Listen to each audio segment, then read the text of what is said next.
What is going on, everybody? It's the France, and we're here for Unscripted number 98 for you, December 8th, 2019. We are on our way to the end of 2019, as we have 2 more episodes left of Unscripted outside of this one. Episode 100 in 3 weeks will be the end of year awards. I'll have many different categories. I'll have a top 5 for each and every one of them, if they is enough to suffice for it. And I'll go over each and every one of those on the 29th, I believe it's the 29th of December. But that is neither here nor now. But look forward to the 100th episode of Unscripted with a different background. And everything being about what has been good and bad about WWE, AEW, and every little thing else in this world that I can talk about for professional wrestling. But as we do every single week, let's look back on the week. Raw, Smackdown, NXT, AEW, what are the 3 big things or more coming out of that? Monday Night Raw, I'm going to say this now, has felt less important since October. And I think that's the way they want it to be. The simple fact is it's on USA Network, and USA Network's going to just let WWE do whatever they want on that network. So, nothing important coming out of Monday Night Raw.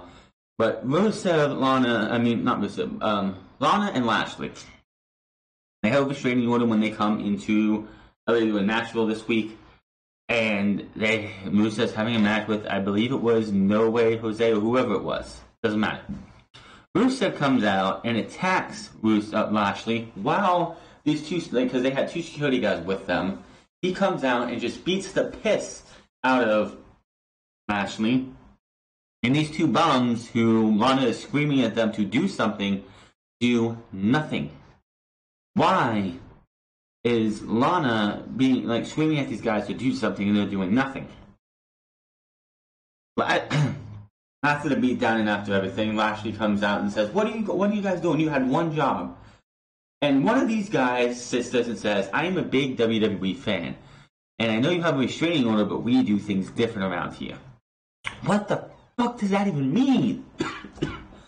What does that mean? Why? And so he gets arrested. Lana then slaps the guy who's taking Lashley away because he says they should be arresting Rusev because he broke the law, but she slaps him, realizes, hey, that was a really dumb idea because, yes, Lashley didn't do anything, but you struck a police officer, of course you're going to get arrested. And I'm just sitting here looking at this, watching this the next day, and I'm like, what the hell was this? This is not even funny. This is just so stupid. Well, apparently this Monday on Raw, hopefully this is coming to an end. We have the quote-unquote divorce of Lashley and Lana. So, also, before this happened, before the show happened, it was Kevin Owens I think was actually facing, but yeah. Before this match happened, Lana comes out, flopping her gums, and she spurts out, "Bobby Lashley, the only man I have ever been with." So those weeks of you saying that Rusev's a sex addict and I had to give it up to him every single week, and in the tank at WrestleMania, back like the one night, it's just, you're gonna sit there and tell me that she is gonna sit there and say that, oh, he's a sex addict, and then all of a sudden he's not a sex addict, and it was all lies, and I've never actually had sex with Rusev? Give me a break. Give me a fucking break. When we know that you guys had a little bit of fun on a beach for Total Divas, and I don't watch Total Divas, but when you're watching Raw, they have the commercials come up, and one time it was Rusev and Lana rolling around butt naked. They even had the fuzzing out of private parts for those 2, and I'm thinking, yeah, but Lashley's the only person you've ever been with. Give me a break. I'm hoping this divorce thing that happens on Monday is the end of this. It needs to end. On top of that, this is WWE is having this big trend where they want to talk about women or men cheating on their spouses. You had the insinuation that Mike Kanellis was not Maria Kanellis' baby daddy. You have Lashley, Rusev, and Lana. And then you have Friday night on SmackDown, you have Drake Maverick being told that, hey, I'm Elias and I slept with your wife. What is the deal with this? Why does this company think this is good entertainment? And by the way, SmackDown we'll talk about later because I got some words for it. But yeah, another thing happening on Monday Night Raw, we had the AOP. They've been gone forever because of injury. One of them was injured. They come back, they start talking about having the lust for pain. They want to cause pain to everybody. Pain, pain, pain, pain, pain. That's fine and all, but then they start attacking Kevin Owens on a whole. They're just beating this guy down. Last week they did it, and it seemed like they had an alliance with Seth Rollins. That didn't seem to be the case this week, as Seth Rollins wanted to be in a tag team, wanted to fight them. I don't know what's going on with these guys, but my word. WWE needs to figure out what they're doing with them because I just don't get it. You have Seth Rollins teasing this heel turn last week, calling Rey Mysterio's kid stupid, pretty much blaming everybody for Monday Night Raw's failures, even though he's a big part of that. Him wanting to be so apologetic this week on Monday Night Raw. He just wanted to apologize so much. And when then you had the AOP beat down Kevin Owens again. No Seth Rollins to be seen. What is going on with the AOP? Who is going to be the mastermind, and why do they continue to target Kevin Owens? I'm hoping we'll have answers in the coming weeks. I don't think it's going to be Seth Rollins. I think if it would have been Seth Rollins, they would have attacked somebody that Seth Rollins was facing to build it up even more. Because if Seth Rollins was in a match, which he wasn't in a match this week, but if Seth Rollins was in a match this week, and you had the AOP come out and attack that person and look like they were going to attack Seth but then walk away again, it would add to that. So I don't know. They're targeting Kevin Owens instead of making it look like they're teaming with somebody. You had Seth last week. It looked like they were in line with him. This week it looked like Bobby Lashley had something to do with it, even though he denied it. I don't get it. Inner Circle, I'm sorry, wrong one for Stone, but then Randy Orton and AJ Styles. Randy Orton, of course, cost AJ Styles the United States Championship. And AJ Styles wants to get his revenge on Randy Orton.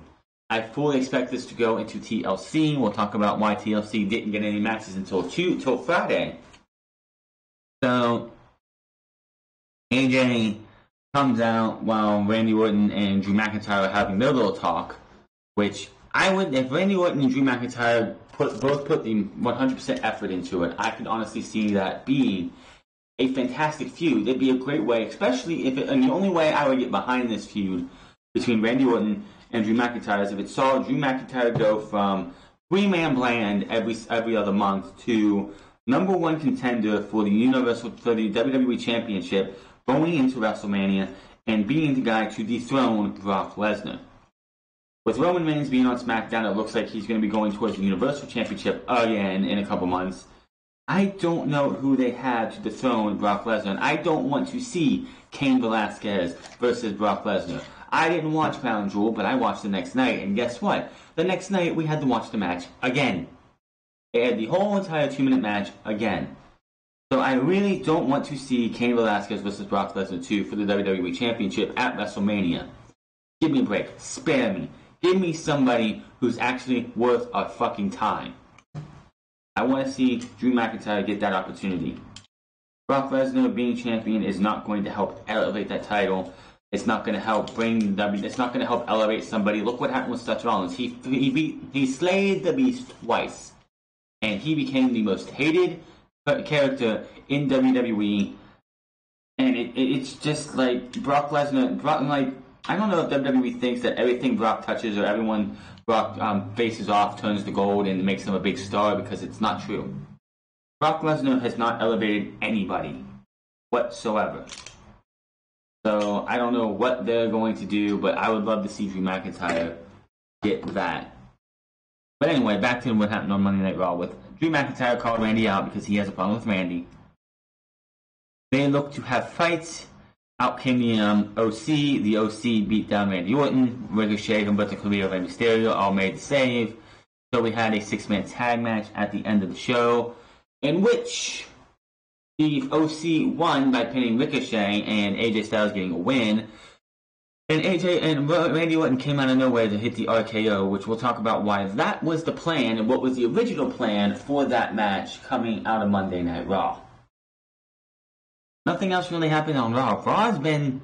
It's been one of those shows that they don't put. I can understand. I know why they don't put much effort into it, because again, it's not the show on Fox. It's not the A show anymore. Even though SmackDown on Friday definitely didn't give you a reason why you wanted to call that the A show. That was horrendous what they ended with, which we'll talk about in a bit. But Monday Night Raw I don't know what it is, but Monday Night Raw just feels bland. It feels blander than it used to. Moving over to AEW, started off with a fantastic 6-man tag match as the Inner Circle of Pride and Powerful, Santana Ortiz and Sammy Guevara took on the Young Bucks and Dustin Rhodes, or a off-center version of the Elite. However, fucking opening match, NXT ended with a 6-man tag match, which was fun, and AEW opened with a 6-man tag match, which was also fantastic. AEW puts on some fantastic matches, but they are not... Like, when it comes to matches, NXT always seems to have the better matches, while AEW has the best promos.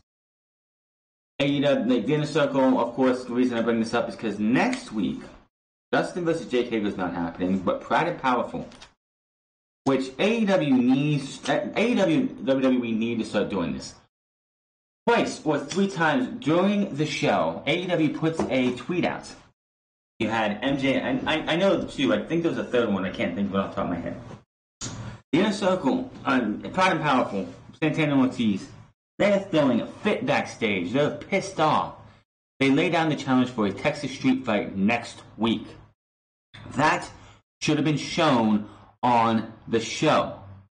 You should not have to log on to Twitter or Facebook or Instagram or wherever the fuck these things land to find out that, hey, we're getting a Texas street fight, and why we're getting a Texas street fight. Yes, they mentioned later in the show that this match is going to be a Texas street fight, but why? Who challenged who? Let us know on TV. There was a couple weeks ago on SmackDown that the Revival faced off against the New Day in a tag team title match, which the Undisputed Era came out and wrecked that. After the show went off the air, we had Scott Dawson and Dash Wilder give you about 2.5 minutes of promo gold. One of the best damn promos they delivered ever. It was on the WWE's Twitter page. It wasn't on TV, it was on the Twitter page. And yes, people were giving it rave reviews, asking, where is this Revival? Why aren't we seeing this on TV? Yet we don't see this shit on TV. It happens on Raw, it happens on SmackDown, it happens on NXT, it happens on AEW's show. We need to start seeing this shit on TV. If you have a fire promo, if you have a challenge for a match, what if the Young Bucks were tag team champions and Pride and Powerful made that challenge and they wanted the tag team titles in a Texas street fight? And then we go later on the show and it's like, hey, breaking news, the Pride and Powerful are getting a tag team title opportunity against the Young Bucks. I'm sorry, what? Why? We need to start seeing this stuff. MJF responds to Cody Rhodes later on as well with a fucking fantastic promo. Just, this stuff needs to be shown on your television. It needs to stop being an extension that you have to go online. What if you're somebody who doesn't have internet or doesn't use the internet? What if you're somebody who just straight up watches TV and watches AEW? You actually don't go on the internet to check this stuff. You're not going to know half of this stuff. That's why when you have a couple weeks ago, Excalibur mentioned that Hangman Page has left the Elite. Yes, I watch BTE. You probably watch BTE. That is fine and good. But not everybody who watches AEW on TNT or NXT or one of these other things watches these shows that you see on the network or on YouTube or whatever. If I don't watch Being the Elite, if I don't have any desire to watch Being the Elite, how the hell am I supposed to know what happens with why Hangman Page left the Elite? You should show that. It was a fucking clip. All you had to do was show the clip of Hangman Page talking to one of the Young Bucks, and being like, guys, you know what? It's been fun, but I'm going to go on my own for now. I've been letting you guys down. I need to go on my own to find myself and become better than what I am. Why didn't you put that on TV? When he's coming down to the ring, you could have pictured it and showed what happened on Being the Elite. This is a problem with AEW. Next to their sound problems, which they always seem to have, I don't understand why. We're 10 weeks into AEW to television, and you still haven't fixed your sound problems.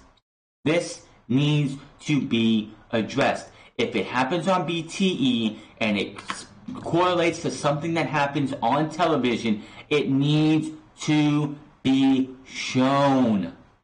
There is no reason why we're going through watching a show and Excalibur's relaying information, and it's like, oh, I guess I have to go watch BTE. That's something you shouldn't have to do. That's not something a fan of yours should have to wonder is, should I go watch BTV? Do I have to watch BTE? Watching BTE should not be a requirement for this show. It's just so...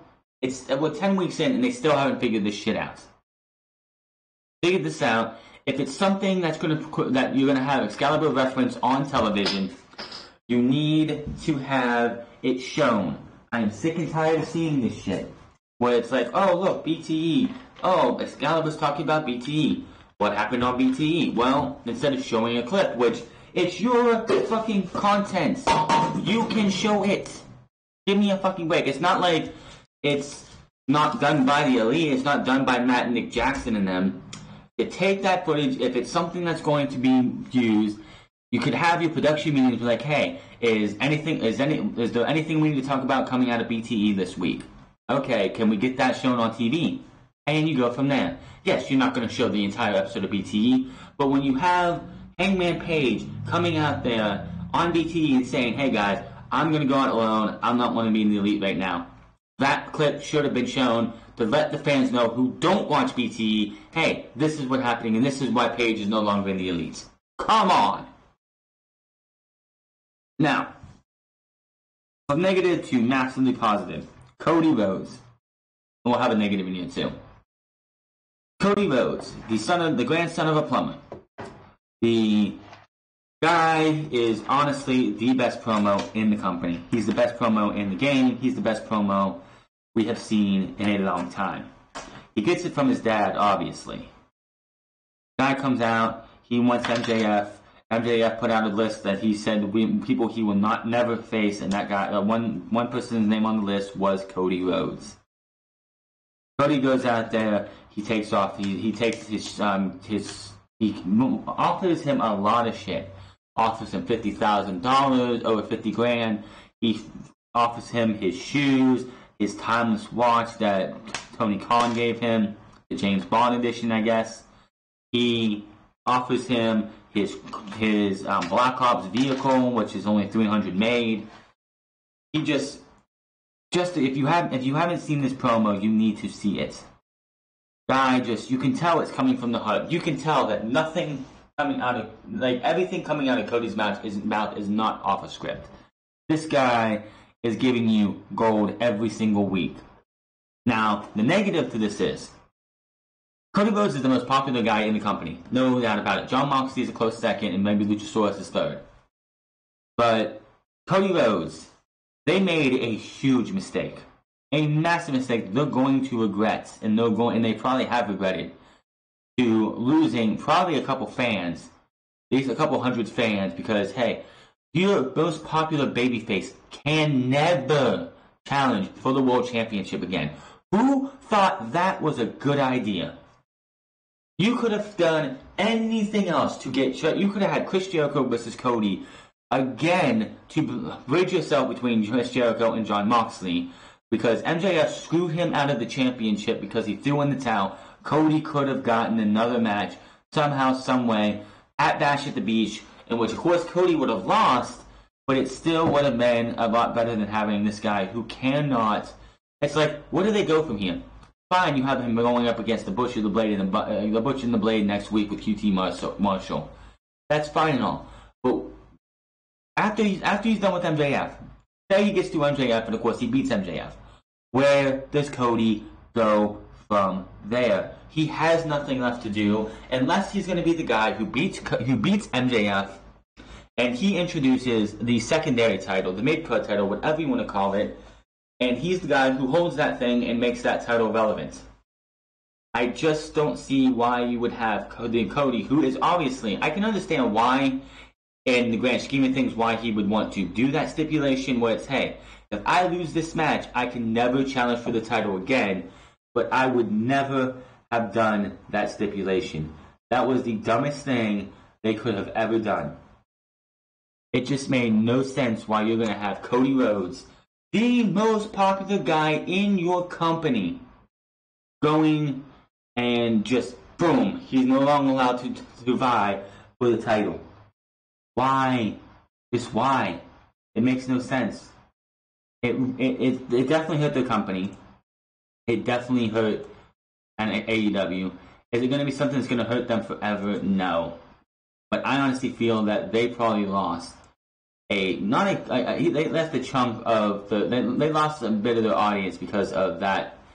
What I'm going to just say was a bonehead decision. There's just no reason to have Cody go out there and lose that match the way he did, and pretty much it's like, hey, yeah, he's no longer able to challenge for the World Heavyweight Championship because he put the stipulation out there. And yes, I know this is professional wrestling, and stipulations can always, always, always be broken. But Cody, and the Young Bucks and Tony Khan have come out and said that we can't backtrack on this. So what are you going to do with Cody now that he is no longer able to challenge for the World Heavyweight Championship? Honestly, I think it was a mistake. I think they're going to look back on this a year from now and be like, hey, that was a really, really stupid idea, and now we have to figure out a way to make it so Cody can challenge for the World Heavyweight Championship again. They can find, of course, I wouldn't surprise me if by this time next year Cody's able to again, but it's going to have to take them figuring out a way to do it without insulting the AEW audience. But they got to figure something out. And Jericho. Oh my goodness, Jericho. Jericho comes out later in the show, and he is told that he is contractually obligated to wrestle one more time. First off, how many people think that this is going to be a title match on the 18th? If you think so, you are a fucking idiot. Jericho never mentioned World Heavyweight Championship match. They on AEW, they never mentioned anything about it being a world title match. It's just Chris Jericho versus the opponent that he wanted to pick. That he could pick. He could pick his own opponent.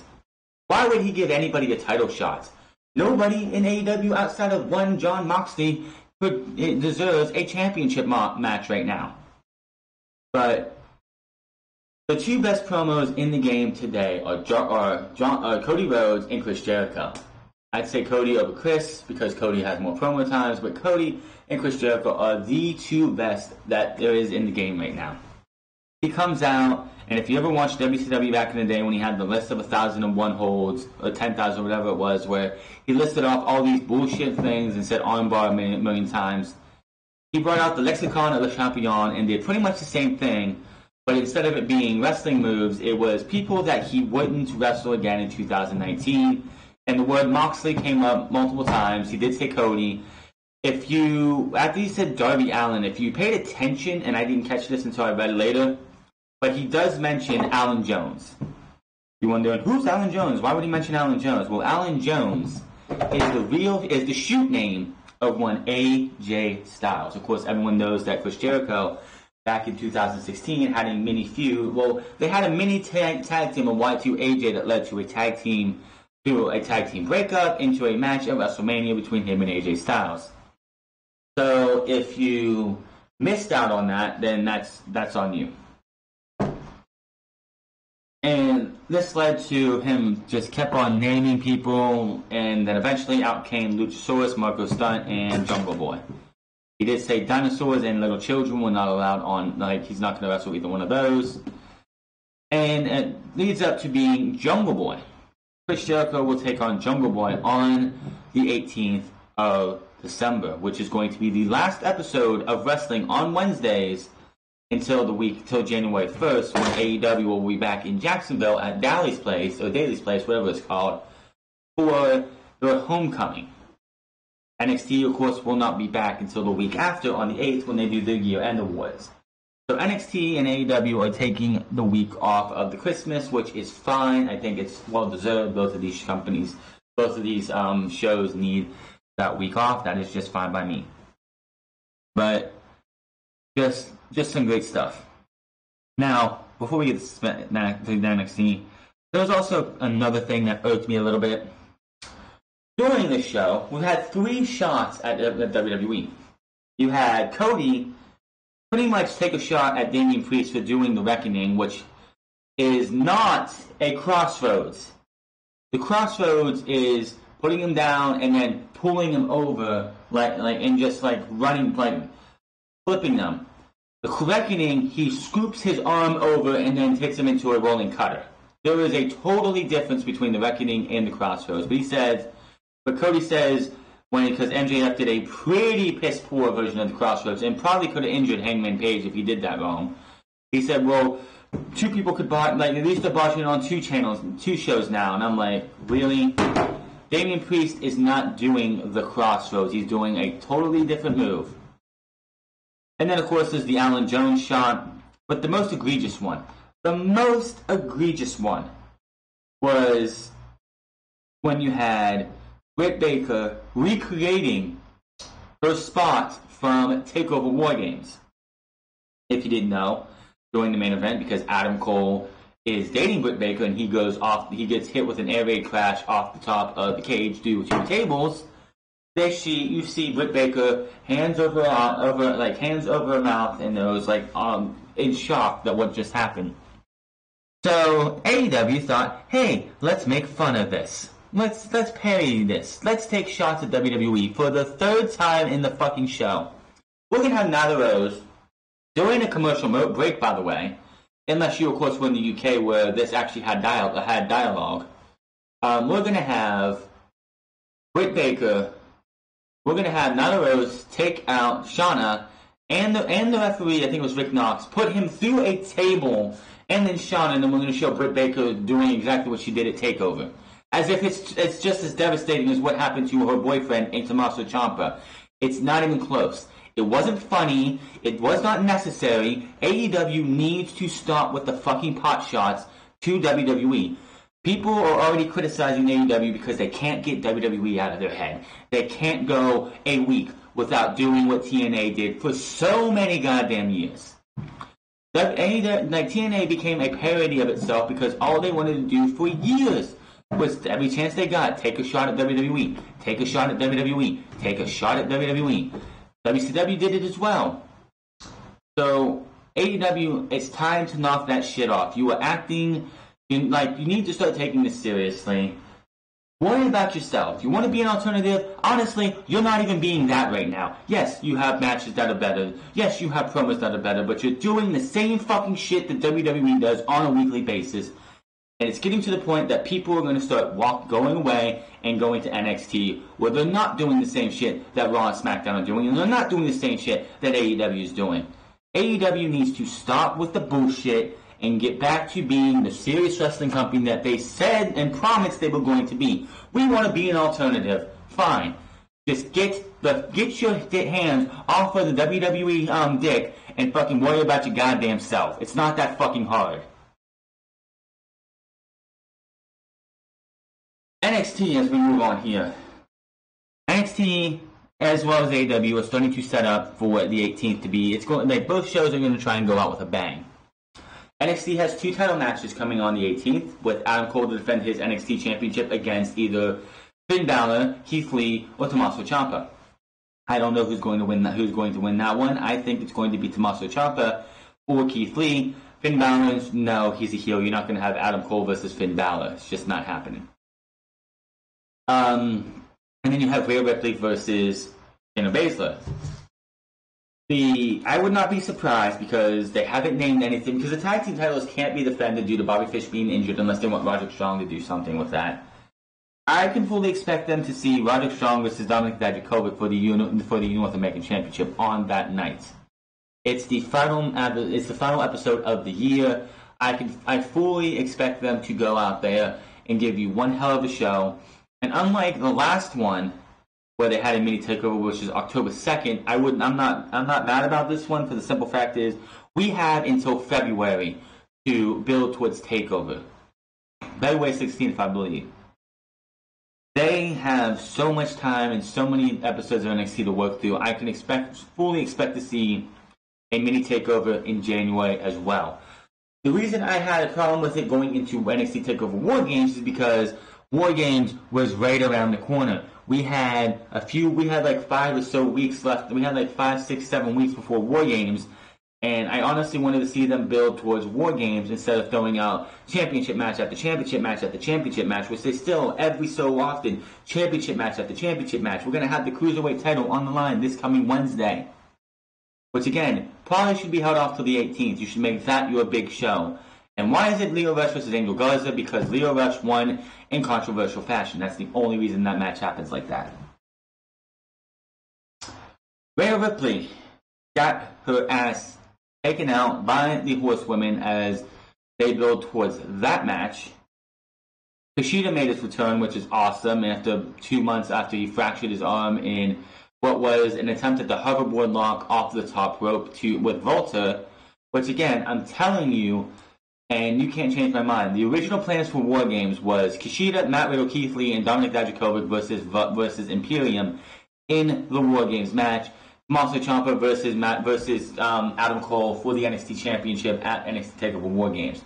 When Kushida went down, they went, you know what, we'll just go back with the Undisputed Era. So that is why we got the match that we did instead of the match which we probably would have got. Which, imagine having Volta inside that double cage. That would have been crazy. Keith Lee, his stock has risen so much since Survivor Series weekend. Vince McMahon loves himself some Keith Lee. And no one should be shocked. Keith Lee is a beast. Keith Lee is looking awesome. There was a gif of somebody put where it was like, before, I think it was the Bills, they put it across, they said the Bills, and it said Bills and on Adam Cole, and then when Keith Lee hit it, it said something else. So I'm like, yeah, that's funny. It's the most popular GIF, I think, of November. It was hilarious. It was awesome. Keith Lee. But Keith Lee is not going to be in NXT much longer. I think Keith Lee's probably going to win the triple threat match to give you Keith Lee versus Adam Cole. And then December 18th might be the final episode of NXT for Keith Lee and Shaina Baszler. Because Shaina Baszler, she has nothing left to do. It's time she loses that championship. Once Shaina Baszler loses that championship, her time in NXT is over. The only thing keeping Shaina Baszler in NXT is the NXT Women's Championship. And honestly, I think it's time she lost it. If she beats Rhea Ripley clean, there's nothing left for her. There's nobody left. There is nobody left. Toni Storm's not going to come over and beat her. Piper Niven's not going to come over and beat her. Candice LeRae's not going to beat her. We already been down that route. Nobody is going to beat Shaina if it's not Rhea Ripley. So what are we going to do? I think that when we come out of October on December 18th, we are going to be two less stars in NXT. Keith Lee and Shaina Baszler, which will be a damn shame because Shaina Baszler has a good chance because she is Ronda Rousey's best friend, and WWE is not going to want to piss off Ronda Rousey because if piss off Ronda Rousey, she'll never come back. She'll sit at home and be like, "Hey, you did that to my best friend. What makes you think that What makes you think that I'm going to believe you when you say you're not going to do that to me?" So, Keith Lee, if this is the last 2 weeks of Keith Lee's NXT career, let's enjoy him while we can. But Keith Lee, honestly, is the best thing in NXT right now. I would love to see him get an NXT Championship run. Let him beat Adam Cole on the 18th if they want to do that. Have Adam Cole win it back at Worlds Collide or somewhere else on the road to the pay-per-view. Maybe he beats Keith Lee beats him keeps it to Portland. Adam Cole wins it back at Portland, and then we go to Tampa with Tommaso Ciampa and Adam Cole. I don't know. We'll have to wait and see. Moving over to SmackDown. This show on SmackDown, to me, was not a bad show. It wasn't. Except for a couple things. The fact that you have Drake Maverick getting spanked like a child, and you have that finish, that end of the show. It wasn't even the finish of a match, it was just the way the show ended. But before that, we got to the beginning of the show, and Red Sweater, Mr. Rogers, Bray Wyatt, targeting The Miz, as I guess Daniel Bryan's transformation is not complete. We're going to prolong that, which is honestly what you should be doing. But Bray Wyatt produces a picture of The Miz and his family and is like, I'm going to be a part of this family now. Miz goes to leave later. Sees a picture of the same picture, only this time it's Bray Wyatt instead of The Miz in that picture. The Bray Wyatt with the sweater, not the Fiend, just normal Mr. Rogers looking Bray Wyatt, hits him with the Sister Abigail, and what is going to happen is at TLC, since his return, Bray Wyatt, not the Fiend, is going to be wrestling The Miz in a non-title match. Oh boy, a non-title match. That should be a lot of fun. But that will be interesting to see what happens there. When are we going to see Daniel Bryan? When is Daniel Bryan going to get this new look? Is he going to come back with no hair? Is he going to be the American Dragon look? Is he going to be early WWE career look where he had almost no facial hair, no head, not much hair on his head? We'll have to wait and see. It's going to be interesting to see what happens there. Lacey Evans. I don't know how to feel about this one. She's a babyface. It makes sense why she's a babyface at this time of the year because she's a former Marine. What did they do last night on Friday night or Friday afternoon? They went to Camp Lejeune and they taped Tribute to the Troops. So you're not going to have Lacey Evans, a former Marine, walking around as a big time heel or a big heel. But the fact that also, and it just shows WWE's weakness of the women's division. Sasha Banks and Bayley are your heels right now. You're not going to have Lacey Evans come in and usurp them as a heel. So she has to come back. She has to come on SmackDown and be a babyface. She actually walked down the aisle before she had her jobber match and held her hand out and just gave it to like a random fan and had the fan kiss her hand. Just wow.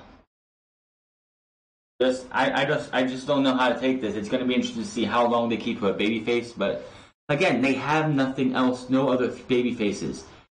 They have no babyfaces on SmackDown outside of an Alexa Bliss or Nikki Cross, who apparently are in the feud with Mandy Rose and Sonya Deville, which, by the way, should be seeing who's going to be facing Kairi Sane and Asuka at TLC. But oh, that's right, that looks to be Becky Lynch and Charlotte Flair, which I hope the hell it's not.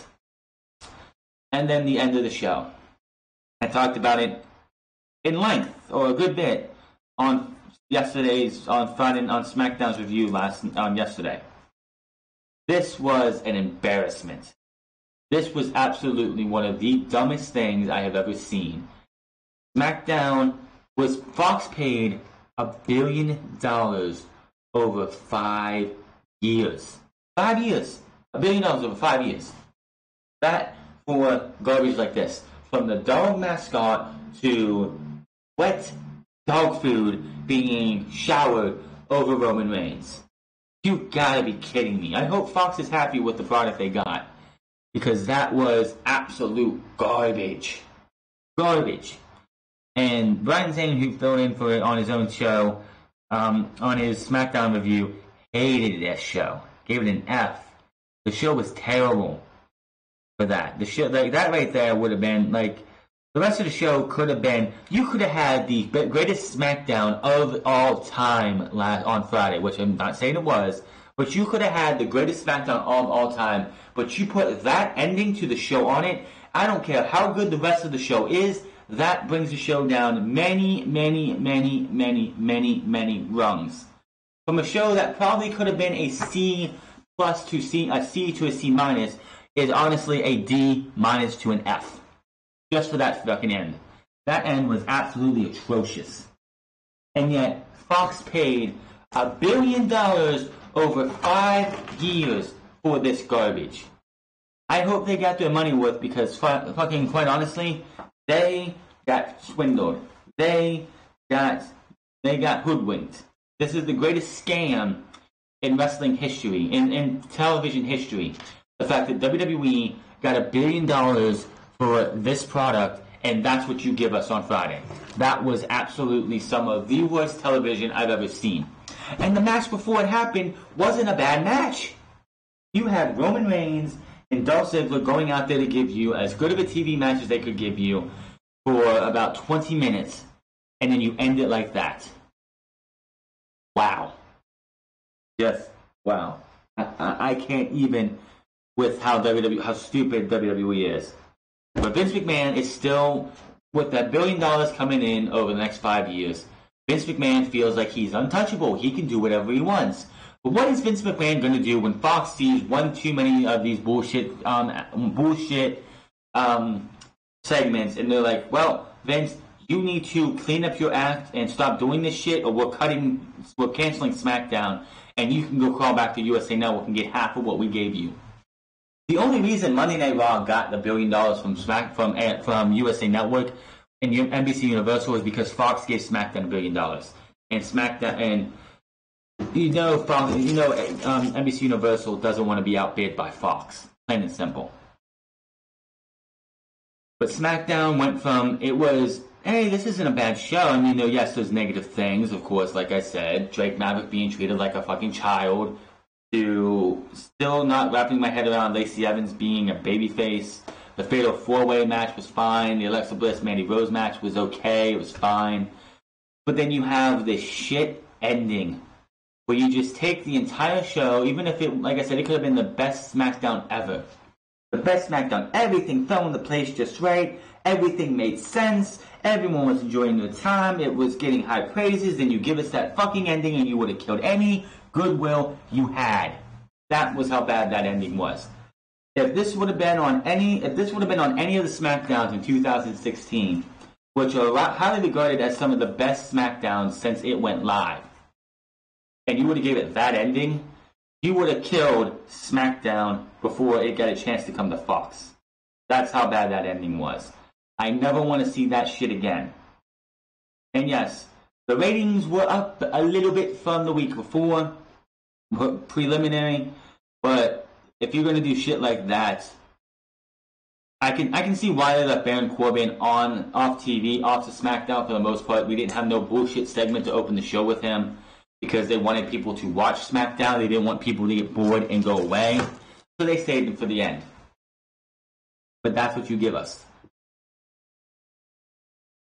Now that that's over, let's talk a little bit ratings. Monday Night Raw's ratings was up a little bit by about it was went from 2.35 to 2.40, I believe it was. No, it wasn't even that. It was 2.2 or something. It wasn't a small bump.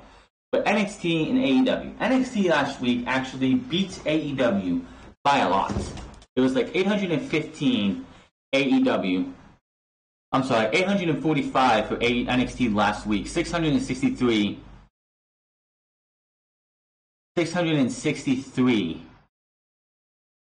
for AEW. AEW had its worst draw during the pre-Thanksgiving episode of AEW.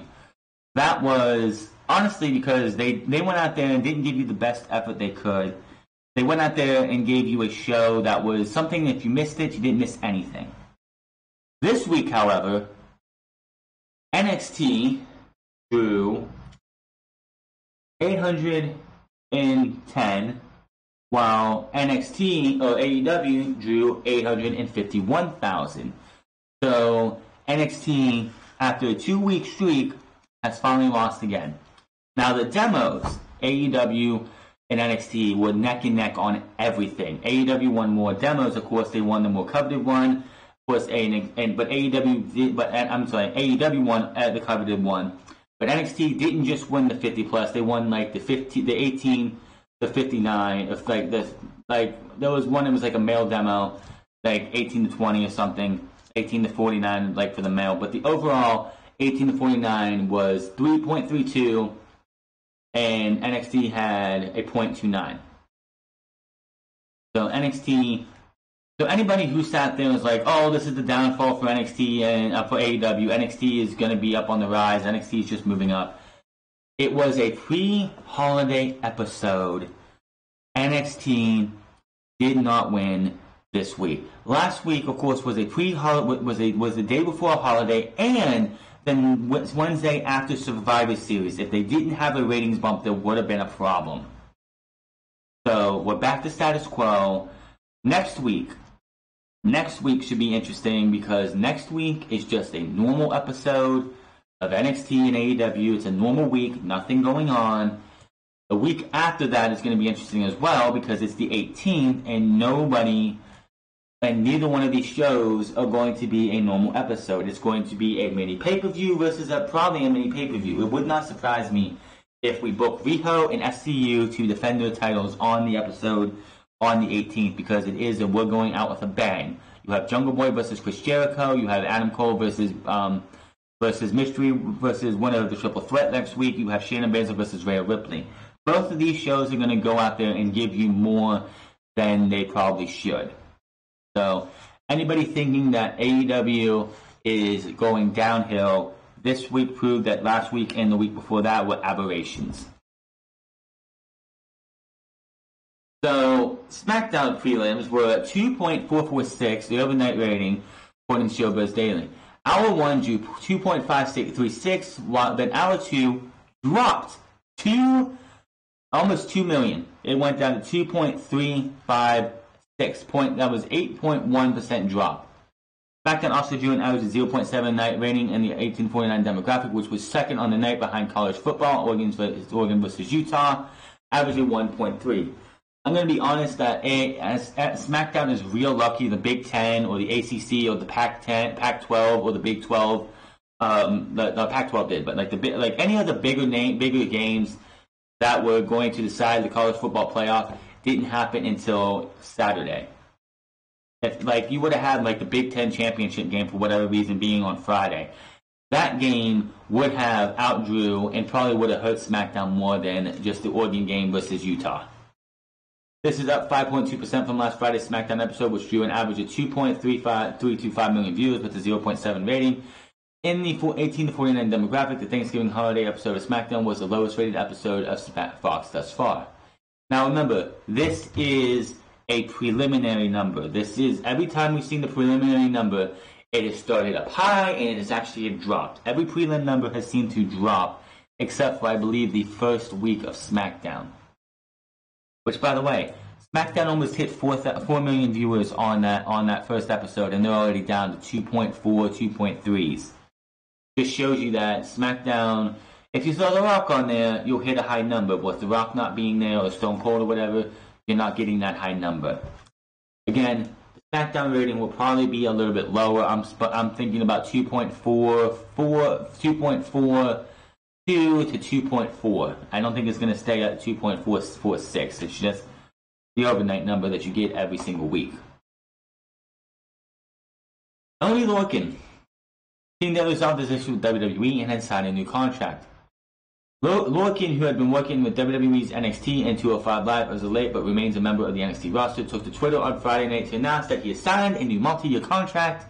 In his own words, with the way he does it in all capital letter, "I am pleased to announce that I have agreed to a new multi-year contract agreement with World Wrestling Entertainment. May the wrestling gods have mercy on your souls."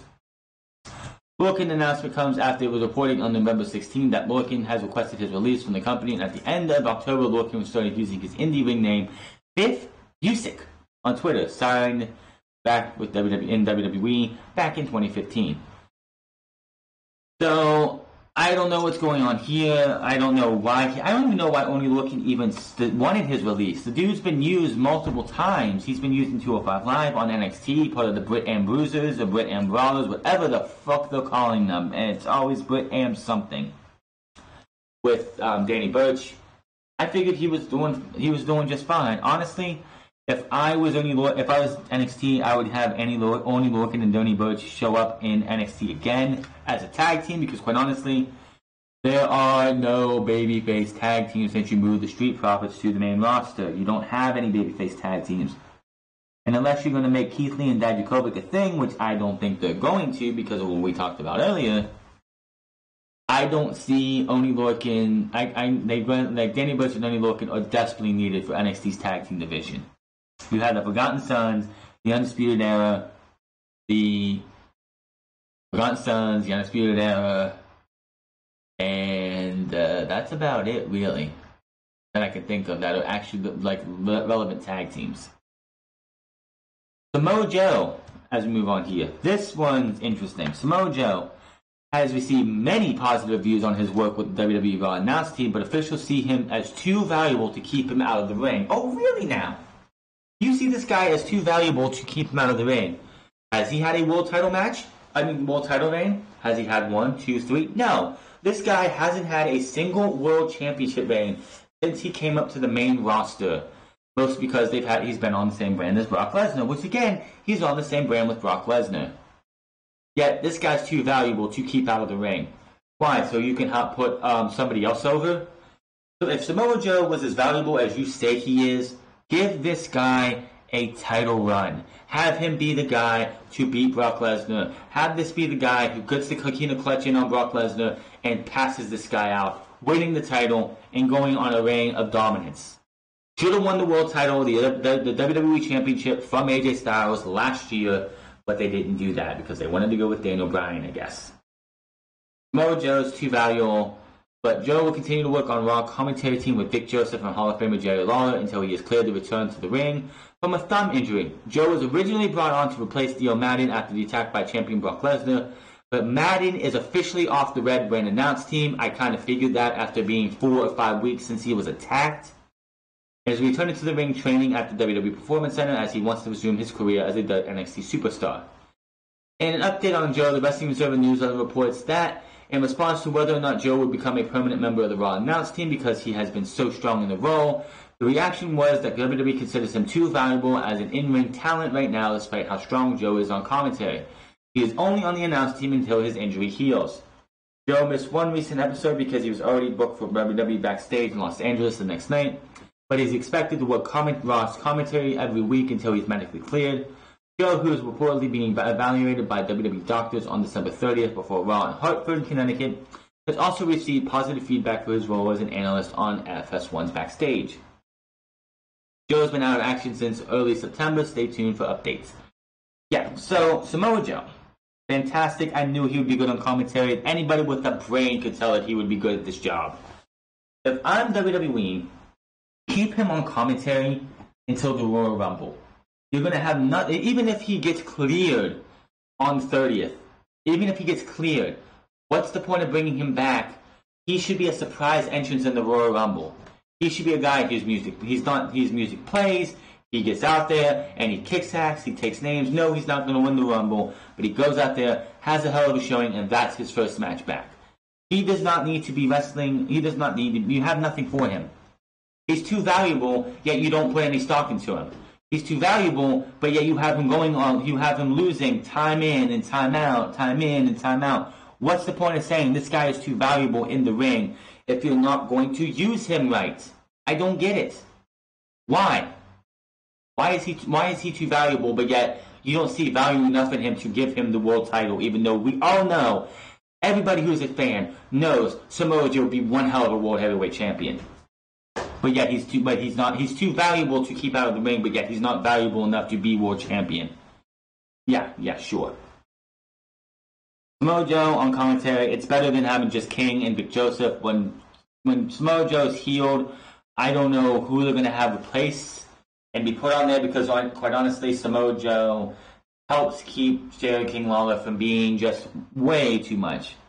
I want someone to choke Jerry the King Lawler out and just get him off of commentary because, my God, his jokes fall so flat. I can't stand it. I just can't stand it. The main event of this past Monday was reportedly changed by Vince McMahon early in the day at the producers' meeting, which is not a surprise, according to Dave Meltzer in the latest edition of Wrestling Observer. The original plan was for Rey Mysterio to help the babyface team win the match. Meltzer noted that it appears that the plan was for Randy Orton to be in Mysterio's place in the match, and for Orton, Ricochet, and Humberto Carrillo to defeat AJ, Luke, and Carl Anderson. McMahon changed the direction to have Orton not wanting to team with Ricochet and Carrillo. Mysterio ended up taking Orton's planned place in the match. McMahon wanted to have Orton hit an RKO out of nowhere on Styles and felt that AJ Styles needed to be coming off of a pin for that to work. Ricochet was ultimately chosen to take the fall since McMahon didn't want to beat Mysterio, and Carrillo was lost most of his matches since debuting on the Raw in October, which could be why he didn't take the pin. So, there you go. Rey Mysterio was not supposed to be in the match. What happened at the end of the match with RKO, I think it was fine that they did that way. Just okay, that's what they wanted to do. WWE, Vince McMahon, he changes his mind all the time. It was an RKO out of nowhere, which continues their feud. It would have made more sense for that anyway than having them have the OC lose. Now, the only question I have is why is Rey Mysterio giving AJ Styles a U.S. Championship rematch next week? This coming Monday, tomorrow, AJ Styles will take on Rey Mysterio for the WWE United States Championship. Do I see Rey Mysterio losing the title? One, no, he better not be. And two, I see Randy Orton becoming a factor in this again, causing that to end. And then we have Randy Orton versus AJ Styles at TLC. Let's see what we got here. John Morrison, on Tuesday, officially has been announced that he is going to be making his return to the WWE. It was reported back in September that former Intercontinental Champion was returning to WWE after leaving in 2011. Morrison has since worked with Impact, formerly joining Impact, and of course Johnny Mundo in Lucha Underground. Morrison tweeted on Twitter, confirmed, I have signed with WWE. I've never been as good at anything as I am at wrestling, and I can't wait to stand again in the ring, in the WWE ring, opposite some of the most talented people in the business. It was funny because CM Punk actually quoted this tweet and replied and said Will Ospreay is working in Japan, which Will Ospreay replied and was like, he was pretty much just overwhelmed with the fact that CM Punk would say that he's one of the best in the world, and he was like, I'm blushing, not gonna lie, which, that's fun. What did they do with John Morrison? Hell, I don't fucking know. Well, does WWE do I trust them with John Morrison? No. Unless this guy is gonna have a run in NXT, which if you're coming back to WWE, should be mandatory. Drew McIntyre went to NXT and looked fucking phenomenal. He doesn't look half the superstar that he did in NXT. John Morrison would be a great addition to NXT, and quite honestly, NXT needs the star power. Raw and SmackDown don't need John Morrison. NXT could use John Morrison. He could be a guy who is a heel or a babyface going up against Tommaso Ciampa and them, or going up against Roderick Strong, and that North American Championship would look real good around Morrison's waist. That NXT Championship would look real good around Morrison's waist. I'm hoping it's NXT. He's going to be on the bump this coming Wednesday, so okay, let's see what goes on there. But I'll keep you updated on what the plans are from the bump or whatever else when I get more information. Why did it take WWE so long to book matches for TLC? Dave also revealed on Wrestling Observer what his sources are telling him about the state of WWE TLC and why we didn't get any matches until Friday. Reportedly, Vince McMahon currently sees pay-per-view purely as vehicles to sell WWE Network subscriptions and doesn't care about the shrinking pay-per-view market or the live attendance number. Oh, really? You don't care about the live attendance number? So, when people are floating around, oh, you don't care about live attendance number, but yet you'll go on your quarterly calls and be like, hey, yeah, our live attendance are down, but we have a way to fix that. So you don't care about live attendance numbers, you just care about your network subscriptions, even though you probably make more money. You probably make more money with the live attendance than you do the network. I'm just saying. The belief based on patterns and signups is that they are big the last day of the show and not before. So unlike ticket sales, which come out a month or more in advance, and pay-per-view parties, which get arranged days, if not weeks plus out, the dynamic is completely different, and there is no need to rush anything. WWE has provided TLC venues with the TLC venue with three matches to advertise in advance, and all of them are still on the books. Behind the scenes, you can expect to see Bobby Lashley versus Rusev, Roman Reigns versus King Baron Corbin, which has been confirmed on Friday in a TLC match, and Asuka and Kairi Sane defend their tag team titles against Flair and Becky Lynch. However, some aspects are still up in the air. As a last word, Reigns and Corbin will be a stipulation match, which is a TLC match, while Rusev versus Lashley won't, but that can all change. The main event evening will be The Miz taking on Bray Wyatt. This is also up in the air as now, as well. It was supposed to be The Fiend versus Daniel Bryan, but they do not want to rush the storyline with. They just had him doing promos talking about why people shouldn't face Fiend because it ruins them. This is The Miz, of course. This coming after The Miz told Bryan the opposite because for their challenge, The Fiend had to be stomped. Poor guy must dread the new scripts. Everyone dreads these scripts. Additional matches being considered, including the following, although Dave notes that none of the bottom four are locks. Aleister Black versus Buddy Murphy, Viking Raiders versus Kyle and Anderson for the Raw Tag Team titles. Again, why? There's no reason for that. There hasn't been no setup. New Day versus Rude and Ziggler for the Raw Smackdown Tag Team titles. That is not happening, as it's the Kofi Kingston, as it's New Day versus Revival instead. Shinsuke Nakamura versus Braun Strowman for the Intercontinental title. I don't see that happening. Randy Orton versus AJ Styles. I totally see happening. And Kevin Owens versus Seth Rollins. So, TLC getting the shaft. But here's the thing. What happened the last time WWE tried this tactic? December to December was the last time WWE tried this tactic, where they're going to give you 1, 2, or 3 matches and then give you a bunch of matches later on during the show. What happened? It was the worst pay-per-view bought in WWE history. WWE should know better than to pull this shit off because, quite honestly, this just shows how dumb Vince McMahon is. The fact that they're going to try and say, well, we'll leave most of the matches off of here until we get to the show. We don't care about the pay-per-view parties. We don't care about the live attendance, even though if you don't have a full house, if you walked out there and you had half that house full, what are you going to say? What are fans going to think that, hey, this show sucks. This company sucks. They're not selling out. People ridicule you for Raw and SmackDown having low attendance. They ridicule AEW because they're not having full attendance. WWE thinks that just holding these back is a really smart idea. Not. And WWE has been down here before, which gave us ECW December to December, which was an absolute atrocious pay-per-view because WWE was planning, that was a trial run, because WWE was going to start doing this with all their pay-per-views, that they would have 1 or 2 matches announced as attraction matches and then just give you everything else as the pay-per-view is going on. Didn't work. They scrapped that after December to December and they went on with the business as they would. So I don't see this lasting past TLC because if this is the worst attended, the worst watched show of the year, I think Vince McMahon will sing a different tune.